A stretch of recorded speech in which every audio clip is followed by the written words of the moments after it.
Class Shri Deepchand Chaudhary महाविद्यालय से मैं आज आपके सामने बी फर्स्ट सेमेस्टर में हमारा टॉपिक है विस्मृति। ठीक है, तो आज हम विस्मरण यानी कि फॉरगेटिंग को समझेंगे। फॉरगेटिंग क्या होती है।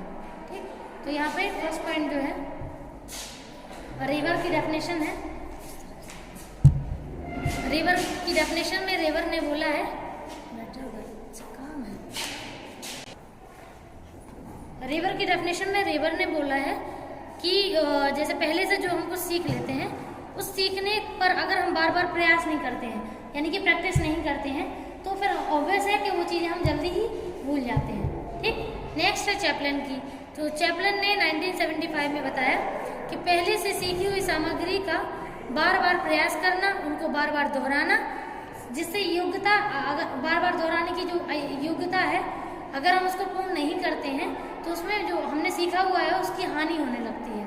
वो हानि होने के बाद धीमे धीमे वो चीज़ें हम भूल जाते हैं। ठीक, थर्ड है फ्रॉइड की। फ्रॉइड ने कहा है कि जो दुखद अनुभव होते हैं हमारे, उन अनुभवों को व्यक्ति याद नहीं रखना चाहता, तो उनको ऑब्वियस है व्यक्ति फिर सोचते हैं कि हम भूल ही क्यों न जाए इसको, तो उन चीज़ों को भूलना विस्मृति कहते हैं।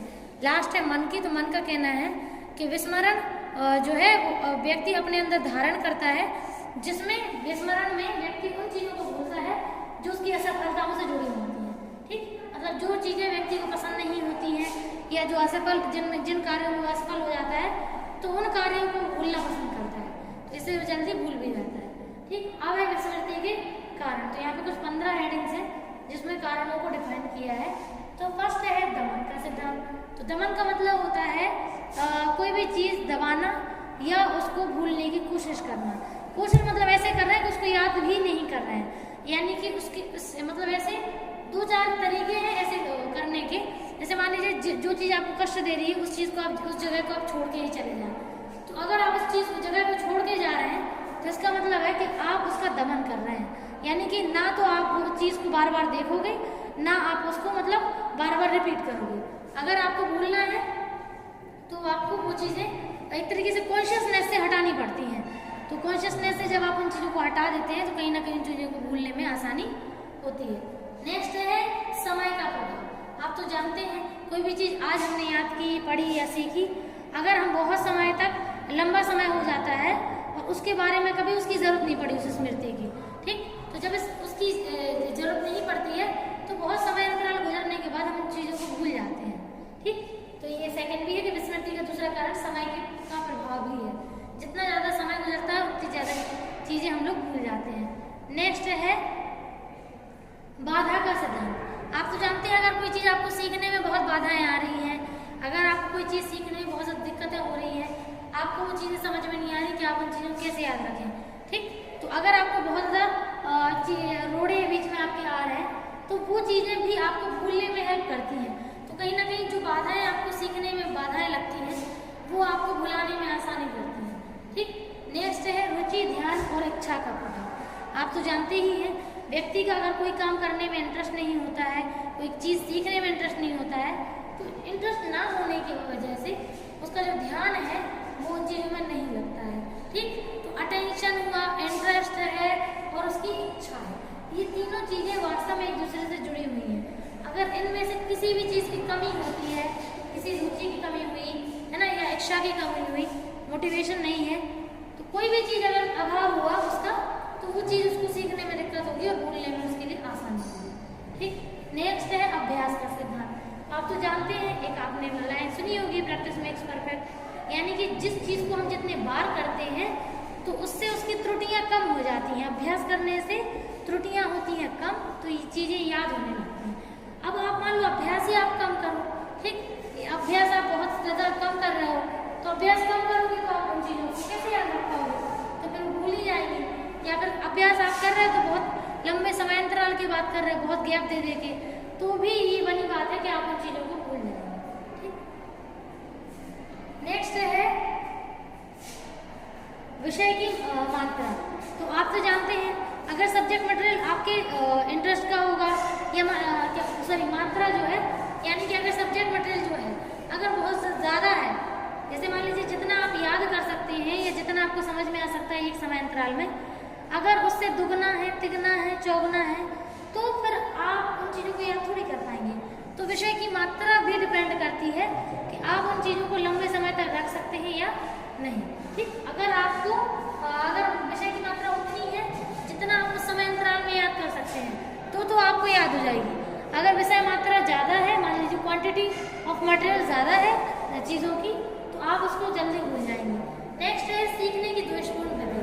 तो अगर मान लो आपको जिस मेथड से समझ में नहीं आता है, उस मेथड से आपको चीज़ें सिखाई जा रही हैं, या जिस मेथड से जो मेथड बहुत ही बकवासी लगती है आपको, रूट से ये मेथड, ठीक है, जैसे और क्या होते हैं रेसिटेशन मेथड होती है, रटने वाली विधि, तो वो जो विधि होती है उसके द्वारा चीज़ें समझ में नहीं आती तो याद भी नहीं होती है। सबसे बेकार विधि है रेसिटेशन मेथड, ठीक है, सीखने की।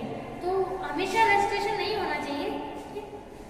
अगला है मानसिक द्वंद्व। अगर मान लीजिए कोई चीज़ किसी को क्लियर नहीं हो रही कॉन्सेप्ट में, मान लीजिए मेंटली फॉर्म में उसको दो चीज़ों के बीच में बहुत ज़्यादा एक तरीके से वो है द्वंद्व चल रहे हैं, उसको नहीं क्लियर हो रहा कि ये है ये है, तो दोनों के बीच में जब तक उसको द्वंद्व रहेंगे तब तक वो चीज़ें उसको याद नहीं रहेंगी, तो कहीं ना कहीं फंसेगा वो उन चीज़ों में, तो भूल भी जाएगा। ठीक है, तो द्वंद्व भी बहुत ज़्यादा इंपॉर्टेंट रोल प्ले करते हैं चीज़ों को भुलाने में। नेक्स्ट है मादक वस्तुओं का प्रयोग, यानी कि जैसे जितने भी नशीले पदार्थ होते हैं ना, जैसे कोई भी चाहे अल्कोहल हो या कोई भी नशीले पदार्थ होते हैं, तो जब आप उनका सेवन करते हैं उसके सेवन की वजह से भी जो हमारी सेल्स होती हैं वो सेल्स कहीं ना कहीं रेस्टिंग में चली जाती हैं।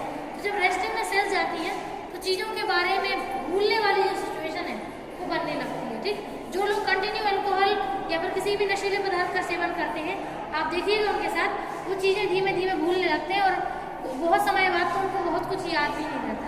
ठीक, नेक्स्ट है संवेगात्मक असंतुलन। तो आप जानते हैं अगर मान लो आपका मूड खराब है, आपके इमोशन पूरे डिसबैलेंस हो गए हैं, आपको कोई चीज़ आपको बहुत परेशान कर रही है जिससे आपको बहुत ज़्यादा बुरा लग रहा है, रोना आ रहा है, आप परेशान हैं, हर्ट है, स्ट्रेस में है, तो ये सब कुछ जब इतना कुछ चल रहा होता है आपके मस्तिष्क में, तो कहते हैं ना कि जब एक चीज़ चल रही है तो दूसरी चीज़ को जगह कैसे दोगे आप। तो जब आप कोई भी चीज़ रखना चाहते हो तो आपको वो चीज़ अगली चीज़ जो आप कर रहे हो उसको भूलने की ज़रूरत पड़ती है। अगर आप उसे नहीं हटाओगे तो नई चीज़ को आप रख भी नहीं पाओगे। ठीक, तो संवेगात्मक असंतुलन जब तक बना रहता है तब तक चीज़ें आपको याद नहीं होती। ठीक, नेक्स्ट है विषय का स्वरूप। अगर आप उसको मान लो जो चीज़ आपको समझनी है, याद करनी है, अगर वो चीज़ के जो शब्द हैं आपको बहुत टफ लग रहे हैं, समझ में नहीं आ रहे हैं, या उनके अर्थ नहीं क्लियर हो रहे हैं, या फिर मान लीजिए वो सब्जेक्ट ही आपको पसंद नहीं है, तो इन एरिया ही आपके इंटरेस्ट का नहीं है, तो इससे जो विषय होता है, जो सब्जेक्ट है आपके सामने, वो अगर आपका इंटरेस्ट एरिया नहीं होता है तो कहीं ना कहीं वो चीज़ें आपको फिर दिक्कत देती हैं याद करने में। ठीक, जब आपको याद करने में प्रॉब्लम देती है तो फिर आपको भूलने में ज़्यादा आसानी होती है। नेक्स्ट है सीखने की कमी। आप जानते हैं कि जब हम कोई चीज़ सीखते हैं तो मान लीजिए अगर आप लोग सीखना चाहते ही नहीं है, आपका मन ही नहीं है सीखने का, तो जब सीखने का मन नहीं है तो वो चीज़ें आप याद को थोड़ी कर पाओगे, फिर भूल जाओगे। नेक्स्ट है स्मरण ना करने की, स्मरण ना करने, यानी कि अब आप उनको याद करने की कोशिश नहीं कर रहे हैं। जब चीज़ों को याद करने की कोशिश नहीं करते हैं तो चीज़ें इतनी जल्दी भूल जाती हैं।